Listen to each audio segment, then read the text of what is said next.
Europe is facing a new era of energy dependence.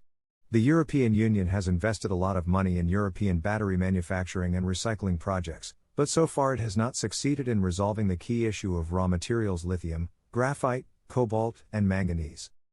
If the industry wants to become self-sufficient, European policymakers need to find a way to fill the gap in battery products.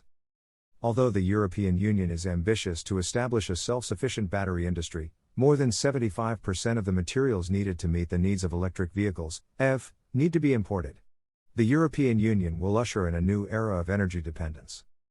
A data company, headquartered in Scotland and owned by Verisk, has processed the data to come up with some impressive data on the size of European battery production facilities being established or in the process of being established.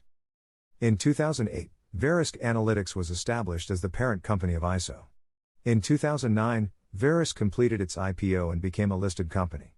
Since 2000, the company has acquired about 40 new companies, which has helped expand its product range. However, can Europe ensure that the battery industry is self-sufficient?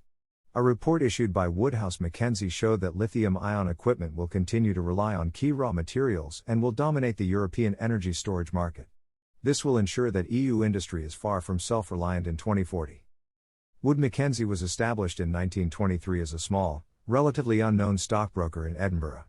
By the 1970s, they had become one of the 3 largest stockbrokers in the UK, known for the quality of their stock research. The authors of the study pointed out that Europe is determined not to rely on batteries manufactured outside the EU, which has prompted the market to invest more in battery manufacturing in 2019 and 2020 than any other region in the world. Woodmac added that this year's second important battery-related project designated by the European Common Interest has allocated €2.9 billion of EU funds to the industry, aiming to attract another €9 billion of private investors. With the announcement of the 1.3 TWh annual battery production capacity plan for the next 10 years, Europe may have the world's second largest battery manufacturing capacity in 2030, second only to China, accounting for 27% of the global market, twice the European Union's expected demand level. Woodhouse Mackenzie pointed out that this estimate is based on the fact that all announced European projects are taking shape, although only 9% of them are already in production. 42% of the production lines are under construction, and the remaining 49% are in early stages of development. As the European Union promulgated a decree that all new cars in the EU must achieve zero emissions from 2035, electric vehicles will drive the demand for batteries in the European market. Woodhouse Mackenzie estimates that its value will reach €572 billion by 2030, and will reach €1.72 trillion in 10 years. However, these huge numbers do not solve the problem of raw material dependence, which seems to make European Union manufacturers as currently constrained by supply chains outside Europe. Meanwhile, Northvolt launches Europe's first Gigafactory-era electric vehicle battery. The Swedish plan increases the production of lithium-ion batteries to profit from the growing demand for electric vehicles in Europe. Electric cars have become mainstream in Europe. They accounted for almost 1/5 of all car purchases in the UK last month, but so far there is still one missing: European batteries. Changes are now taking place. On Tuesday night, a startup company Northvolt produced its first lithium-ion battery at a factory in northern Sweden. This is the first in a series of new factories where investors want Europe to have a place in the electric car market and weaken restrictions on manufacturers in China, Japan, and South Korea. The Northvolt plant will be the first plant in Europe to produce on the so-called superfactory scale. A superfactory is generally considered to be a factory capable of producing enough batteries annually to provide a cumulative storage capacity of approximately 15 gigawatt-hours, GWh. According to battery data company Benchmark Mineral Intelligence, BMI, there are only 2 large battery factories in operation in Europe, one in Wrocław, Poland, operated by South Korea's LG, and the other near Budapest, owned by South Korea's Samsung, and Hungary. However, according to BMI data, the continent plans to build 25 superfactories by 2030 as the industry rushes to keep up with rising demand for electric vehicles.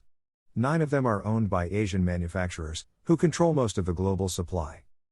The UK can be said to be further behind other European countries, and its plan is to build only 2 superfactories. One of them will be the large-scale expansion of a small battery factory in Sunderland by the Chinese company Envision, while Glencore-backed startup Britishvolt is trying to secure funding for a local rival in nearby Blyth. The local authorities in Coventry are trying to find the manufacturer of the 3rd factory at the local airport, But no one has come forward so far. This situation casts a shadow on the prospects of the British auto industry, as it is trying to replace the declining car industry. Internal combustion engine industry. Although in its infancy, Northvolt has secured heavyweight funding from Volkswagen, the world's largest automaker, and Goldman Sachs, an investment bank. It raised $2.75 billion (2.1 billion pounds) in June, with a valuation of $12 billion. Northvolt hopes to rapidly expand production at the Skellefteå plant in northern Sweden, producing 60 gigawatt-hours per year, enough to provide batteries for 1 million electric vehicles. Commercial delivery will begin in the new year. The startup has signed $30 billion worth of contracts with major European companies, including carmakers BMW, Volkswagen, Volvo Cars, and Polaris, truck manufacturer Scania, and energy storage company Fluence. In response to increasingly stringent emission targets and challenges from American rival Tesla, automakers have been slowly increasing the production of electric vehicles. Tesla has established its own battery and car factory in Berlin. If you enjoyed this article, please read Cheaper Batteries in 2021. For my podcast, head to www.anchor.fm/Daniel Fearns. Europe is facing a new era of energy dependence.